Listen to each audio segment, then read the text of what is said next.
Greetings, my friends, and welcome to No Nonsense Metal Reviews. I'm George, and today I have another installment of underrated albums for you. Essentially, another album that I feel just doesn't quite get the love and appreciation that it deserves.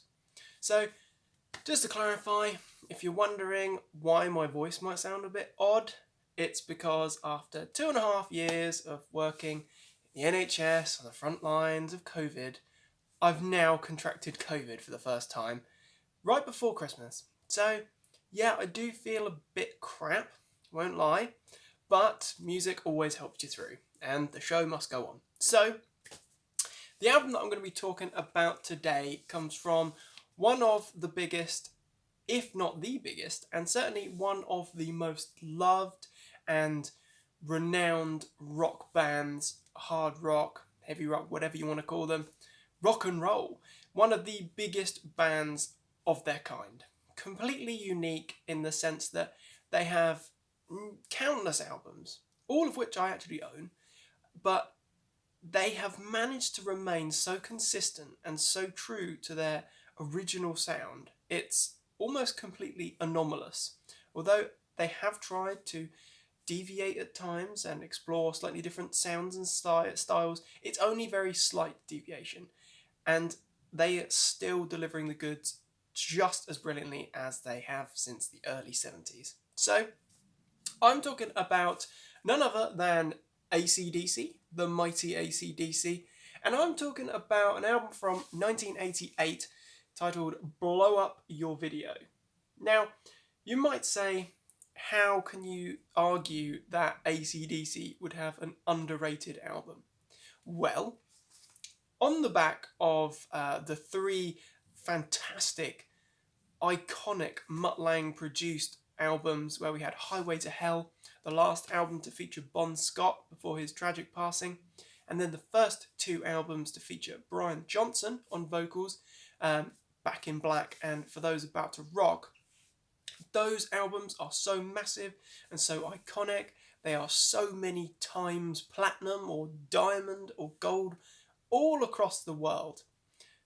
Those albums are such a high benchmark that what followed on is easily overlooked. Having said that, I will argue that the last two albums, Power Up and Rock or Bust, those are absolutely fantastic albums. They are, without a doubt, some of my favourite AC/DC albums. So, to backtrack a little bit, when we're talking about Blow Up Your Video, this is the first album in a long time for the band that was actually produced by Harry Vanda and George Young, who, if you are not aware, produced the early works of the band right up to and including the If You Want Blood, You've Got It live album. A fantastic album that is. And that iconic sound and iconic style really was a product of the production. And of course, the Young brothers, Malcolm and Angus, their songwriting. But they had a very distinct sound.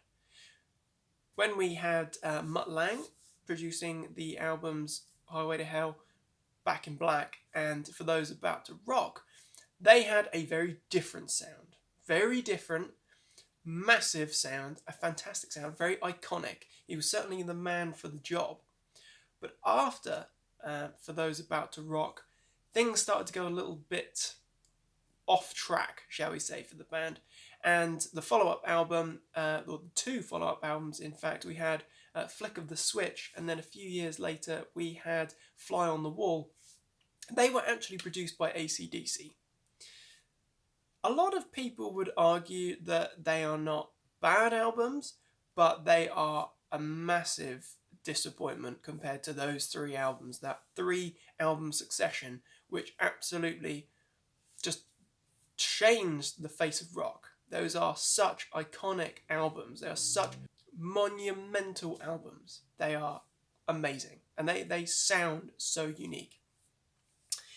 Then, obviously, they had a little bit of a rethink after those slightly commercially less successful albums, Flick of the Switch and Fly on the Wall, and decided to go back to their roots, production roots, and rekindle with Harry Vanda and George Young. And you know what? I think this is a damn fine album. I think overall, Blow Up Your Video sounds far more of a stadium rock album. There is a difference, whereas those early iconic albums right up until Back in Black, I would say, they had a very raw, very rough, very spiky sound. It was very heavy. It was a very heavy sound. It was very raw, and it was not a soft sound. It wasn't a smooth sound. It sounded loud and it sounded heavy. I would say that for those about to rock, which is a fantastic album, that was a little bit more in line with being a stadium album, a stadium rock album, or a stadium rock band. The Succession did follow on as well, and this album definitely keeps in with that. They do sound far more of a stadium band. But you know what? I think this is a fine album. Interestingly, I've read a few things about music critics and reviews from the time criticising Blow Up Your Video because AC/DC were supposedly trying new things and they were trying to create a new direction, new musical direction for themselves, and incorporating different styles and sounds. I would argue that if there is a change, if there is a stylistically different approach to this album, it is very minimal because it undoubtedly sounds like AC/DC, who are a completely unique band that they just sound so consistent album after album. But also, I would argue that without progression and without musical exploration into slightly different avenues perhaps, things inevitably do get a little bit boring. They get a little bit kind of self-replicating where you're so pigeonholed in. But like I say, there's not a massive deviation. It sounds like AC/DC. You take a track like that intro track, Heat Seeker. That is a very good song. No doubt at all. It's a very, very much an AC/DC song, but it's actually quite a melodic rocker. It's not as raw and full of attitude and heaviness as some of their earlier works, but it's a good song. It's very memorable. The second track, That's the Way I Want to Rock and Roll, that is very upbeat, very AC/DC, good partying song. It's the sort of song that's going to get the crowd moving. And it's a great track.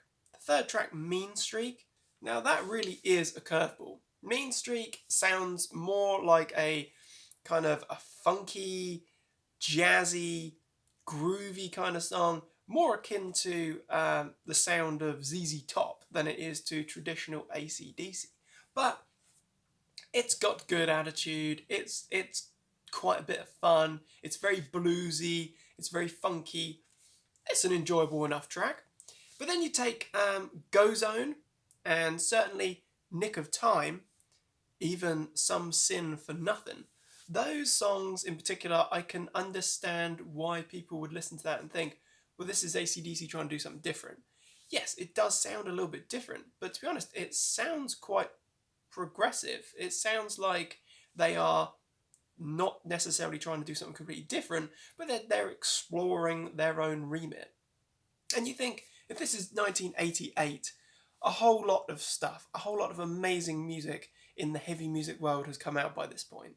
Bands are changing their style and sound to kind of fit with the times. We've had the explosion of the new wave of British heavy metal. We've had the birth of thrash metal. In fact, by this point, 1988, that scene is struggling a little bit. It's kind of losing its identity a little bit. We're even having extreme metal starting to really come into its own. So naturally, bands are going to try something a little bit different.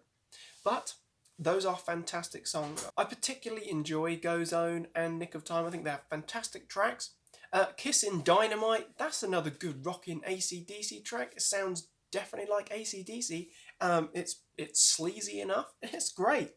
Same with Rough Stuff. Another great track. Two's Up is very memorable, very very melodic, but it's got a great signature AC/DC sound. It's a good rockin' number. Quite a slower number actually. It does have that kind of bluesy element, but it's a great song. And This Means War, which closes the album, that is a great upbeat rockin' and rollin' track. Just as good as their earlier works. I think this is a fine album indeed.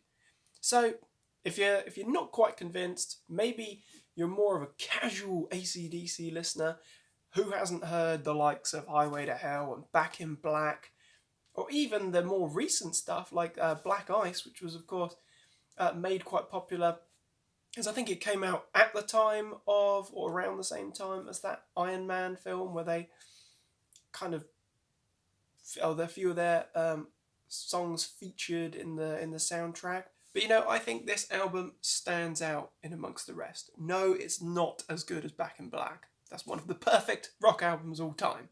No, it's not as good as Let There Be Rock, which is my personal favourite AC/DC album. But you know what? Blow Up Your Video is a great album. Sounds brilliant, sounds like AC/DC, sounds different, but it sounds good. Sounds heavy. Sounds very enjoyable as well. So if you're not quite convinced, maybe, let's say, more of a casual listener and actually haven't quite got round to listening to some of those other albums, some of these other tracks, I would say definitely check out That's the Way I Want to Rock and Roll. That's a very good AC/DC number. Go Zone, that's a good grooving track. Love that one. Nick of Time as well, and probably Two's Up. So check out those. Check out this album. I love AC/DC. They're a fantastic band. We all love AC/DC. AC/DC are one of those heritage bands that you just can't overlook. You've got to enjoy it. You've got to love Angus and Malcolm's guitars. They're just maestros. It's such easy, enjoyable rock and roll. So, Blow Up Your Video from 1988, an underrated album. What do you think of this album? I'm interested to hear. If you're not familiar with it, check it out. It's only like 40 minutes long. It's not a huge expense of your time. Check it out and let me know what you think. I'm very interested to hear. Thank you very much for watching.